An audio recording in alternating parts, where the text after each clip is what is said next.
कि आपने उनके भ्राता नमुची का वध किया था।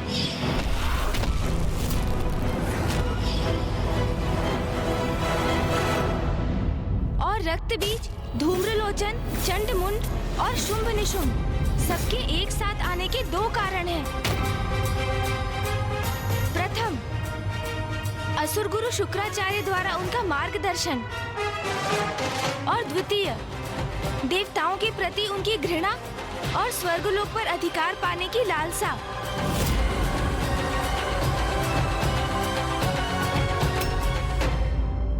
मुझे सतर्क करने के लिए आप सभी का धन्यवाद। मैं आज ही देव सभा में देवताओं की रणनीति सुनिश्चित करने के लिए अन्य देवताओं से मंत्रणा करूंगा। देवराज, माता के प्रकट होने तक देवता और स्वर्ग इन असुरों से कैसे सुरक्षित रहेंगे? इसलिए रणनीति नहीं, मंत्रणा कीजिए इसकी।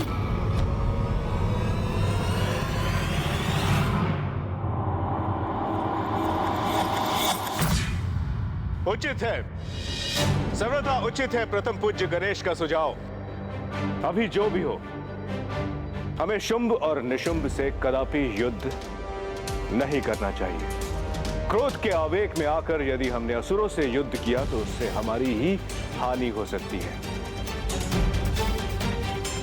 किंतु हमें सतर्क और सचेत रहना होगा, सावधान रहना होगा और शुंभ निशुंभ के अगले दांव के लिए तैयार रहना होगा।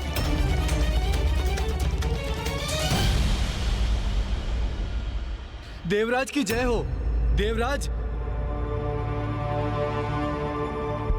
प्रणाम देवराज। देवराज, असुर महानायक शुंभ ने अपने दूत को आपसे भेंट करने के लिए भेजा है। वो द्वार पर आपकी अनुमति की प्रतीक्षा में है।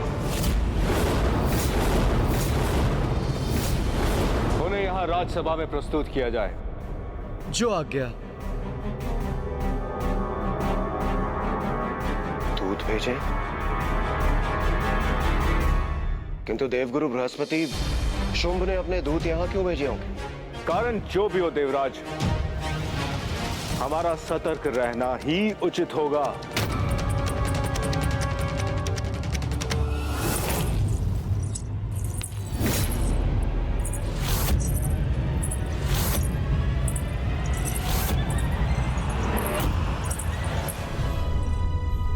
दूत के वेश में यदि असुर योद्धा हुए तो उनके लिए भी तैयार रहेंगे हम।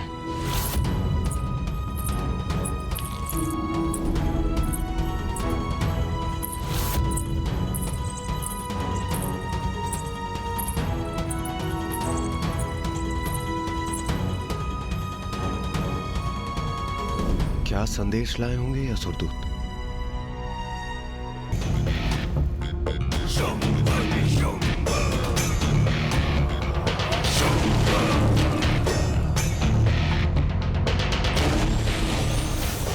भ्राता, आज्ञा हो तो मैं भी युद्ध के लिए अभ्यास करूं। शुंभ का प्रधान सेनापति है उसका भ्राता निशुंभ। विलक्षण है इनका युद्ध कौशल। विरोधी योद्धाओं को अपने दानवों से असमंजस में डाल देते हैं ये, क्योंकि इनका सामना करते हुए ये ज्ञात करना असंभव है कि उनका अगला वार क्या होगा। सावधान सेनापति रक्तबीज!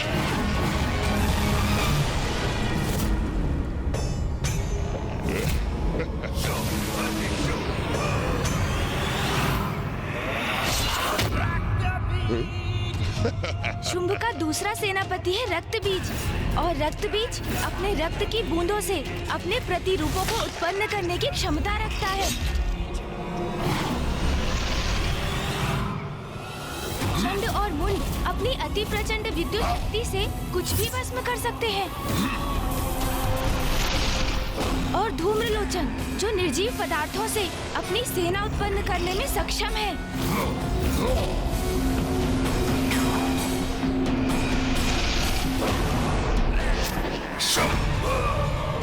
और शुंभ जो अपनी स्तंभन शक्ति से विरोधी योद्धाओं को स्तंभित कर सकता है।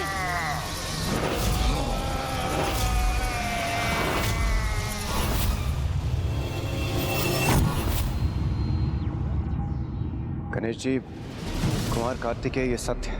अब तक हमने जितने भी असुरों का सामना किया है, ये असुर उनसे कई गुना अधिक शक्तिशाली है। शुंभ निशुंभ का अंत केवल स्त्री शक्ति से ही संभव है। इसलिए हम उसका वध नहीं कर सकते, किंतु हमें कुछ ना कुछ अवश्य करना होगा।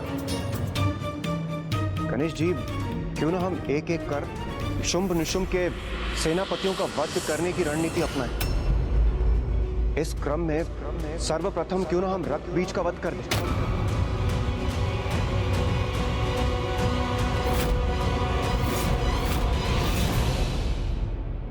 रक्त बीज का वध तो मुझे असंभव प्रतीत हो रहा है। क्यों गणेश? क्यों असंभव है उसका वध? हाँ गणेश जी, इतना शक्तिशाली क्यों है? कौन है ये रक्त बीज? प्रतीत होता है कि माता ने उन्हें जो शक्ति प्रदान की है, उसकी सहायता से गणेश जी ने उस रक्त बीज के विषय में सब कुछ ज्ञात कर लिया है। आप सर्वथा उचित समझे ऋषिवर। असुर सेनापति रक्त बीज का जन्म ऋषि कश्यप और माता दनु के पुत्र रम की चिता से हुआ था, और रक्त बीज को प्राप्त शक्तियों के पीछे पिताश्री का ही आशीर्वाद है।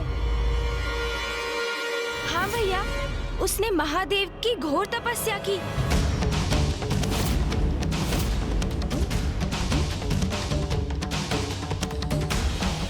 ओम नमः शिवाय। ओम नमः शिवाय। ओम नमः शिवाय। अनेक वर्षों तक तप में लीन रहकर रक्त बीज पिताश्री की आराधना करता रहा। ओम नमः शिवाय। ओम नमः शिवाय।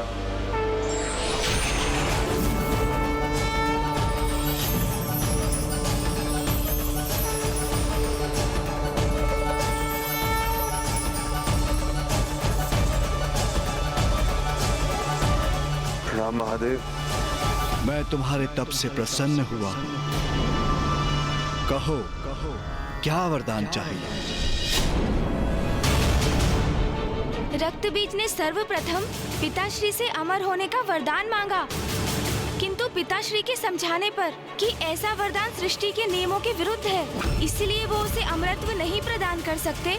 तो फिर रक्त बीज ने कहा, महादेव, मेरे आराध्य, मेरे प्रभु, तो मुझे ये वरदान दीजिए कि मेरे शरीर से रक्त की एक बूंद भी जब पृथ्वी पे गिरे तो मेरे ही समान शक्तिशाली मेरे प्रति रूप उत्पन्न हो। तथास्तु, तथास्तु।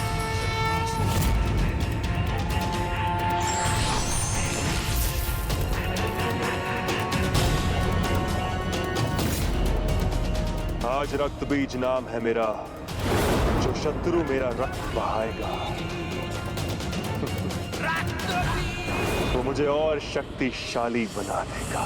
रक्त बीज पर प्रहार होते ही उसके रक्त से उसके समान असंख्य असुर उत्पन्न होंगे, और फिर उन असुरों के रक्त से भी और असुर प्रस्तुत होंगे।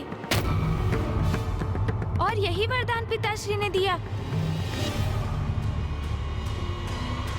इसलिए मेरे अनुसार इससे युद्ध कर इसका वध करना अत्यंत जटिल कार्य है।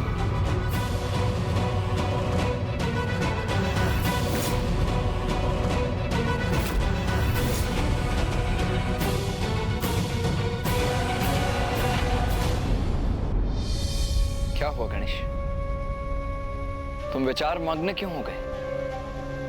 भैया, माता के दिए ज्ञान से मुझे ज्ञात हो रहा है कि पूर्व में रक्त बीज महिषासुर का भी सहयोगी था, किंतु फिर क्या कारण था कि उसने युद्ध में महिषासुर का साथ नहीं दिया?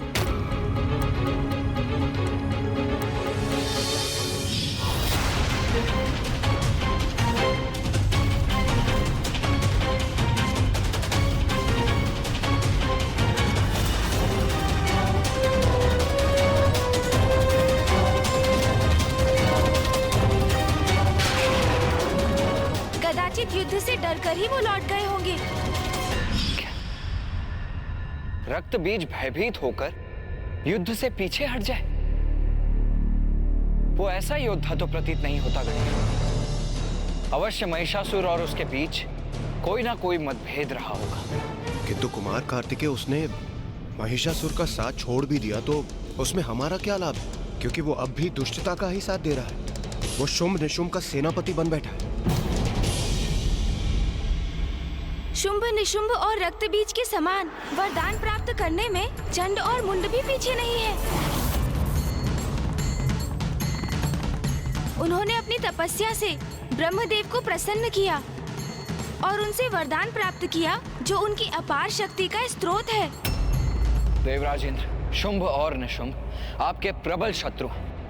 क्यों?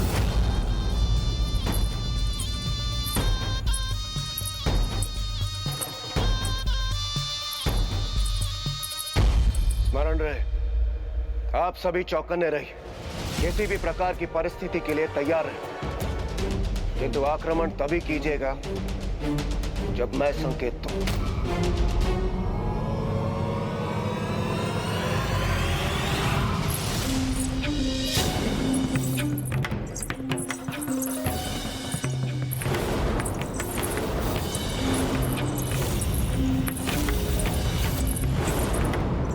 ये तो पायल की छनछन है। तो क्या असुर स्त्रियां दूध बनकर आई?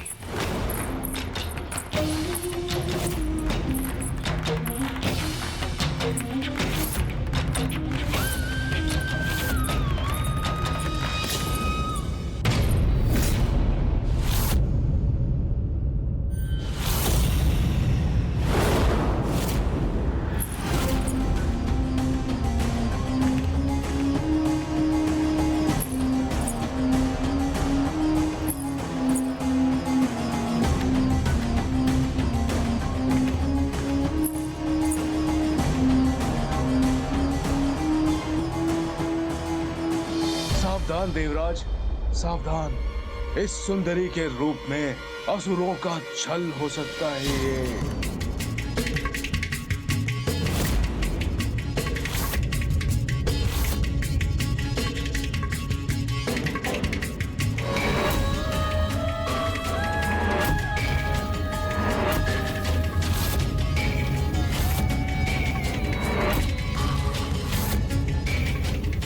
अद्भुत।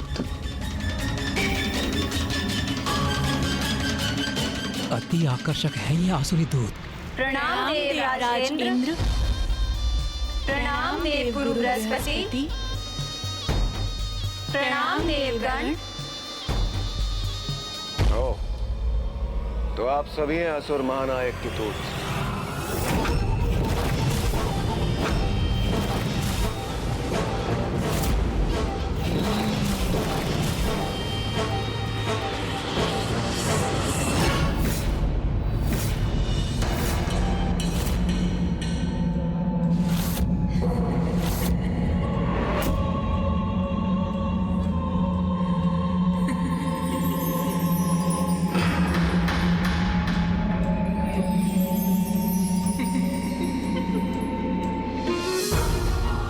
नहीं होता, आसुरी स्त्रियों का इतना अद्भुत सौंदर्य। हाँ देवराज, मैं स्वर्णलता हूँ। मैं स्वर्णलता हूँ और मैं तरंगिनी हूँ।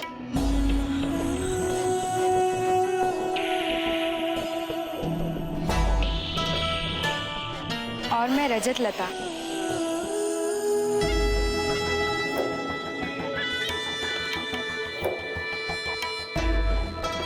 और मैं कोमलांगी हूँ।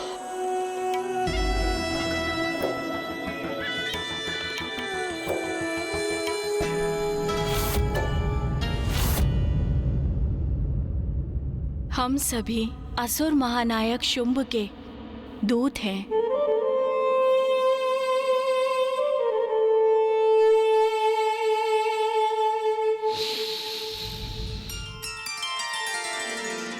रात की रानी की सुगंध का विस्तार हुआ है, जो मेरे लिए अत्यंत प्रिय पुष्प है। और मेरे भी। स्वर्ग की अप्सराओं से भी अधिक सौंदर्य है आप सभी का। मुझे ज्ञात नहीं था पाताल के गर्भ में भी इतना अनुपम सौंदर्य छिपा। आपको ज्ञात होता भी तो कैसे देवराज? आप कभी पाताल आने का कष्ट ही नहीं करते। अब आप सबसे भेंट हो ही गई है तो देवराज इंद्र को ये कष्ट अवश्य उठाना होगा। असुर महानायक ने अपने दूत यहाँ स्वर्ग क्यों भेजे हैं? क्या कारण है आपके यहाँ आगमन का? मित्रता का संदेश भेजा है असुर महानायक शुंभ ने। वो अपने राजभवन पे एक महाउत्सव का आयोजन कर रहे हैं, जिसके लिए सभी देवताओं को उन्होंने आमंत्रित किया है।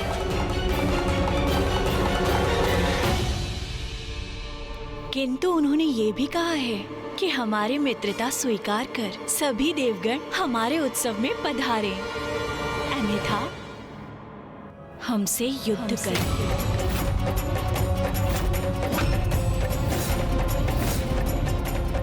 असुर उत्सव में भाग ले अन्यथा असुरों से युद्ध कर। क्या हो गया देवराज इंद्र? कोई उत्तर नहीं दिया आपने। आपको असुर महानायक शुंभ का ये मित्रता का प्रस्ताव स्वीकार है अथवा आप उनके साथ युद्ध करना चाहते हैं?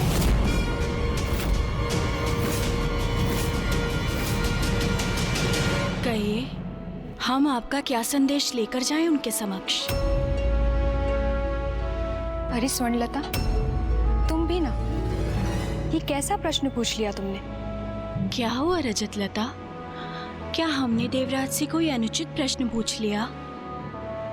अरे ये देवराज इंद्र हैं स्वर्णलता, अत्यंत रूपवान, अपनी तेज से किसी को भी मोहित कर लेते हैं। सुकोमल प्रतीत होते हैं किंतु भीतर से अत्यंत कठोर।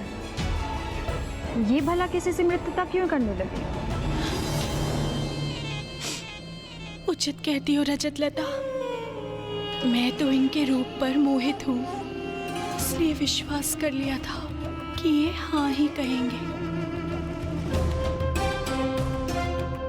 किंतु मैं एक तुच्छ दासी मात्र हूँ, और ये कहा सर्वसमर्थ देवराज इंद्र। अरे तुम किस भ्रम में पड़ गई हो? हमसे मित्रता थोड़ी ना करेंगे ये असुर महानायक का प्रस्ताव स्वीकार भी करेंगे तो भी मित्र उनके ही बनेंगे स्वर्णलता। ज्ञात है रे, किंतु तरंगिनी, जो हमारे महानायक के मित्र होंगे वो हमारे भी तो मित्र हो सकते हैं ना? स्वर्णलता, रजतलता, तरंगिनी, बात तो एकदम स्पष्ट है। हमने देवराज इंद्र को 2 परिस्थितियों में चुनाव करने का प्रस्ताव दिया, किंतु वो शांत ही हैं। तो उनका शांत होना तो यही संकेत देता है ना, ना ही वो असुर महानायकों से मित्रता करने के इच्छुक हैं, ना ही उन्हें हमारी मित्रता का कोई मोह। अब तो हमें शीघ्र ही जाकर असुर महानायक शुंभ को ये संदेश दे देना चाहिए कि इंद्रदेव ने उनकी मित्रता को ठुकरा दिया।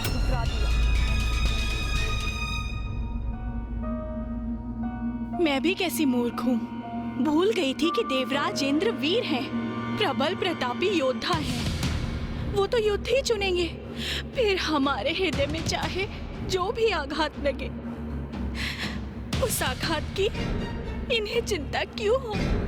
हाँ, योद्धाओं की रुचि तो युद्ध में ही होगी ना।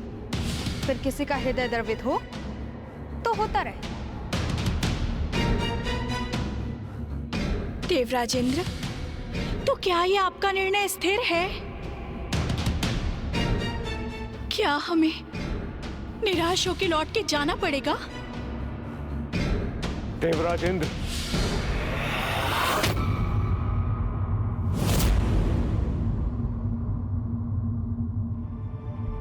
रुक जाइए, रुक जाइए, रुक जाइए।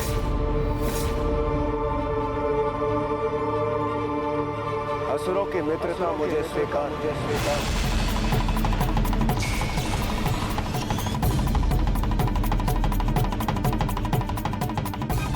क्या कह रहे हैं देवराज?